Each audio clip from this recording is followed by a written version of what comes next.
What's going on, guys? I am here to show you how to open a new document in Illustrator CC and also use the shapes tool.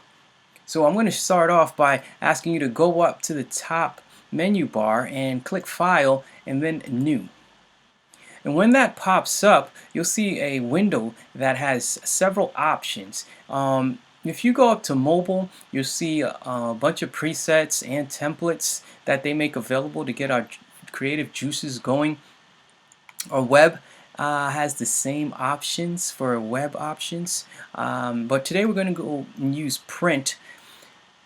If you go over to letter and then go over to the right and move away from points increments and move over to inches, alright, measurements, and then we're going to use under orientations here, we're going to use the landscape option. Okay, we're only going to have one artboard. Alright, you can have several artboards if you'd like, but today we're going to use one. Also, come down to color mode and choose RGB and click create. Okay, and that's how you create a new document. I'm going to teach you how to use your shape tool. Okay, so now if you go to your toolbar and select the shape tool, at the moment mine is a circle, but with the drop down menu you'll see several options. And it'll be square, rectangle, ellipse, polygon, and a star. I just want you to click on the square or the rectangle tool. Okay. Now, if you click and drag, you'll see that you have a square. All right. Now, if you click shift and drag, you'll have a perfect square. All right. And the way to resize your shapes here is to go back to your selection tool and hover over your anchor points. And now you can make them smaller or bigger, whatever you prefer. If you press shift, it will size proportionately. Okay. And if you hover right outside the anchor point, you can click and move the anchor point. I'm literally just hovering, so it goes from the black arrow, and then as I move it closer, you see it turns into the double-sided arrow, curved arrow, and I can move it around. Okay. Now, when I do that, if I press shift, it will move exactly 45 degrees or 90 degrees. Okay, so that's one way to move and scale your square. Okay, and now we'll start talking about the stroke. Okay, so here at the bottom of your toolbar, you'll see two shapes. So you'll have a box with a hole in it, which is your stroke, and then this black one is actually the fill, your current fill. And this two-sided curved arrow is your swap fill and stroke tool. So if you click that, it'll switch around your colors. Okay. And now, in order to make your fill, in order to manipulate your stroke size, you can go to Window, scroll down to Stroke, and now you'll get a stroke panel that pops up. With this tool, you can make your strokes bigger. As I am clicking and as the increments, units of measurement go up, there is an obvious change in the stroke. And if you bring it back down, it works the same way. Okay. I'm going to come back to the rest of this panel at another time, but everything here will be helpful to you at some point. Okay. And now all I want to do is add color to my square. And with the color panel open, you could literally go through and choose any color you like.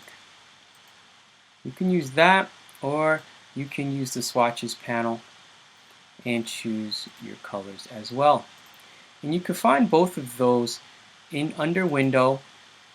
You scroll down to color, or you could just scroll down to swatches.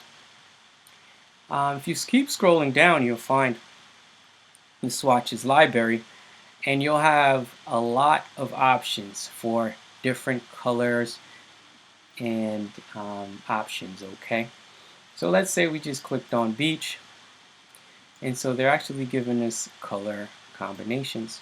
So this brown, and then if I wanted to change the stroke from black to something else, I would just come back over and maybe click on this blue, and now your stroke has been changed. Okay, now if you want to move around your objects, just click and move, and click and move. That's about it. Now you have these little dots. I'm not sure if you could see them correctly, but within your box you'll see these dots. When it's selected with the select tool, you'll see these little dots here, and if you move them in, it makes the corners round, obviously. And now you can move it way back out. So if you want, you could just go in and create an ellipse. But if you press shift, you'll get a perfect circle. But if you don't, you can just move it around and create any shape that you like.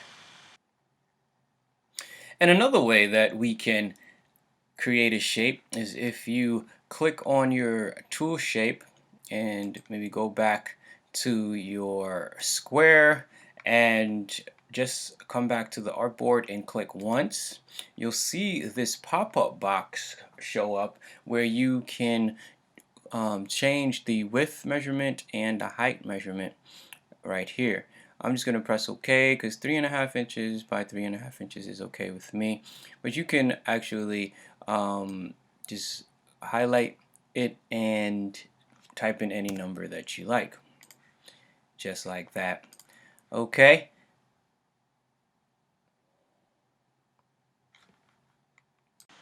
Next I'm going to show you how to select multiple objects.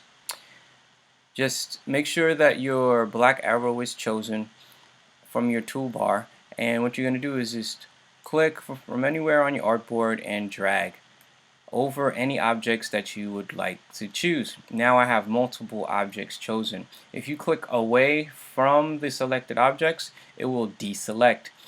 Now I can even choose these three, the square, box, and ellipse, and move them around. And there's if you right click on the objects that are selected, you can group them together. Okay, another way to group is to come up to object and go down the drop down menu and press group. Okay, and once that's done, they will you could click anywhere on these objects and they will be chosen together. The way to ungroup them would be to go to Object, Ungroup, or you can right click and ungroup. And when I click on one of these, only that one object will be selected.